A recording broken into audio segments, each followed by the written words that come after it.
2022 Курманбек Бакиев эгер Кыргызстанда анын иши кайра каралса, ал 100% акталарына ишенет.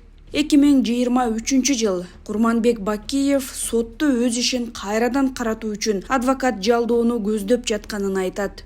2024 Конституциялык сот Бакиевдин ишинде айыпталуучунун укуктарынын бузулбаганын текшерүү чечимин кабыл алат. 2025 Конституциялык сот эгер Курманбек Бакиев Кыргызстанга келсе, анын иши кайра каралышы мүмкүн деген чечим чыгарат. Сыртынан 30 жылга соттолгон бозгундагы президент Курманбек Бакиевди актоо аракети болуп жатканы тууралуу түрдүү адамдар бир нече жылдан бери айтып келишет. Алардын арасында журналисттер да, коомдук ишмерлер да, саясатчылар да. Ошондой эле 2010 жылдагы революцияда каза болгондордун жакындары менен революциянын катышуучулары да бар. Бакиев бир катар кылмыштарга, анын ичинде 7 апрелде окко учкан 80ден ашык митинг катышуучусунун өлүмүнө күнөөлүү деп табылган. Ал эми анын үй бүлө мүчөлөрү буйрутма адам өлтүрүүлөр үчүн сыртынан соттолгон.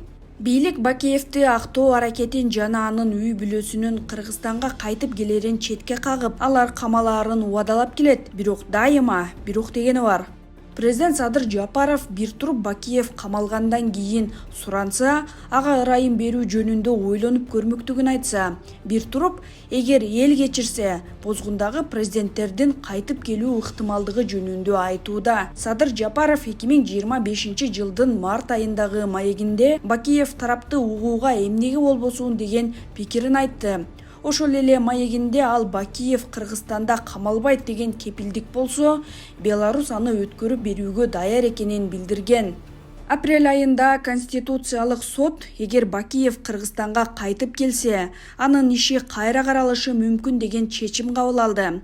Мунун алдында 7 апрель революциянын катышуучулары митинг өткөрүп, Бакиевдин акталышына каршы пикирлерин айтышкан. Ал арада УКМКнын төрагасы Камчыбек Ташиев баштаган бийлик Конституциялык соттун бул чечимине алардын тиешеси жок экенин, ал орган өз алдынча чечим кабыл алаарын билдирүүгө шашылды. Бирок иш жүзүндө мындай эмес. 2023 жылы матчество боюнча соттун чечимин жокко чыгаруу шылтоосу менен Конституциялык соттун чечимин президенттин же соттун башчысынын каалоосу боюнча жокко чыгарып коюуга жол ачкан мыйзам кабыл алынган.